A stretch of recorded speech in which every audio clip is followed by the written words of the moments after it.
কিন্তু তার আগে একটা ছোট্ট কাজ আছে। আমাদের সঙ্গে নন্দনদা রয়েছে। আপনারা জানেন যে বর্ষিয়ান এই মানুষটি দীর্ঘদিন ধরে আবৃত্তি চর্চার সঙ্গে যুক্ত। আমরা শুরুতেই তার কাছ থেকে সে কথা শুনেছি। তো গত দুদিন আগে তিনি ৭১ পূর্ণ করেছেন। সেজন্য আমরা তাকে আমাদের শুভেচ্ছা একটু তুলে দেব তার হাতে। সেজন্য হ্যাঁ, নিয়ে গোড়াটা নিয়ে এসো, না নিয়ে চলে এসো। ও এখন ফেসবুকে সব জানা যায় বোধহয়। এই আমরা একটা ছোট্ট উপহার খুলে দাও, এবার খুলে দাও। ছোট্ট উপহার আমরা তিনজনে মিলে, হ্যাঁ আমরা সামনে গিয়ে দিই, তাহলে ছবিটা উঠবে, নচেত ওই ছবিটা ভালো হবে না।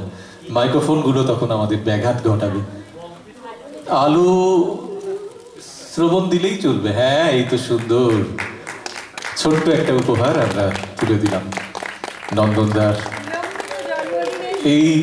এইভাবে আমাদের সঙ্গে থাকুন, জড়িয়ে জড়িয়ে থাকুন, একসঙ্গে যেন আমরা কাজ করতে পারি, এটাই আমাদের আশা।